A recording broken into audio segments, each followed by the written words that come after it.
तो नमस्कार दोस्तों, आज हम लेके आए हैं एक और कहानी ऐसी वीर सपूत की जिसको अंग्रेजों ने एक डकैत का नाम दिया।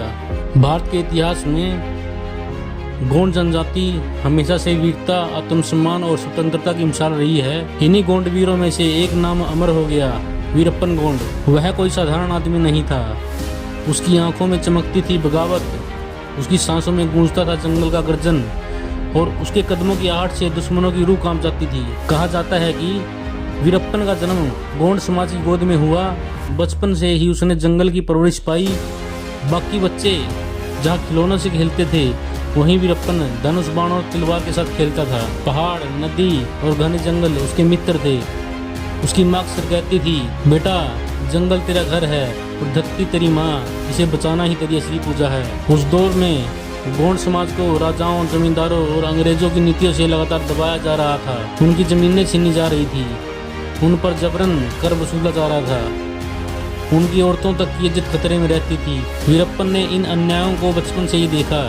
यही अन्याय उसके भीतर ज्वाला बनकर धड़कता रहा। युवावस्था में कदम रखते ही वीरप्पन गोंड ने तय कर लिया कि अब वह अन्याय नहीं सहन करेगा। उसने अपने आसपास के युवाओं को इकट्ठा किया और कहा, अगर हम चुप रहे तो हमारी आने वाली पीढ़ियां गुलाम रहेगी और हमें लड़ना होगा, चाहे जान चली जाए। गोंड समाज ने उसकी बात मानी और उसके साथ एक छोटी सी सेना खड़ी हो गई। यही सेना आगे चलकर जंगलों की गूंज बनी। वीरप्पन गोंड की सबसे बड़ी ताकत थी जंगल। वह जंगल का हर कोना जानता था।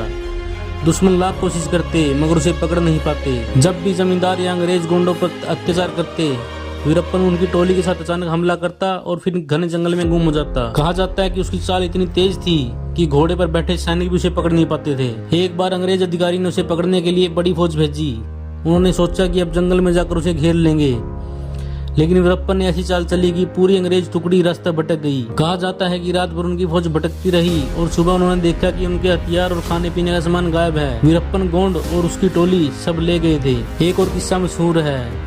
जमींदार ने गोंडों की जमीन हड़प ली और गांव की औरतों से बदसलूकी की। वीरप्पन को उसकी खबर मिली। वह बिजली की तरह गांव पहुंचा और जमींदार को उसकी चौपाल पर सबके सामने सबक सिखाया। उसके बाद उस इलाके में किसी जमींदार ने गोंडों से आंख मिलाने की हिम्मत नहीं की। गोंड समाज के लिए वीरप्पन सिर्फ योद्धा नहीं बल्कि रक्षक बन चुका था। गांव के लोग कहते, अगर हमारी जमीन पर कोई आंख उठाएगा तो वीरप्पन उसे धूल चटा देगा। औरतें अपने बच्चों को उसकी कहानियां सुनाकर सुलाती थी। युवा उसकी बहादुरी से प्रेरित होते। बुजुर्ग उसे अपने पूर्वजों की परंपरा का सच्चा वारिस मानते थे। धीरे धीरे वीरप्पन का नाम अंग्रेजों के कानों तक पहुंच गया।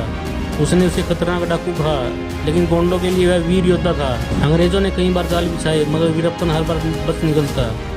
उसकी रणनीति गजब की थी। छोटे छोटे हमले करो, दुश्मन को थका दो और फिर अचानक वार करो। लेकिन हर योद्धा की तरह वीरप्पन गोंड की कहानी का भी एक अंत था। एक दिन अंग्रेजों ने गद्दारों की मदद से उसकी लोकेशन पता करी। उन्होंने जंगल को चारों ओर से घेर लिया और वीरप्पन जानता था कि अब बच निकलना मुश्किल है। उसके साथियों ने कहा, सरदार चलो किसी और दिन लड़ेंगे। लेकिन वीरप्पन ने कहा, नहीं, गोंड योद्धा पीछे हटना नहीं जानते।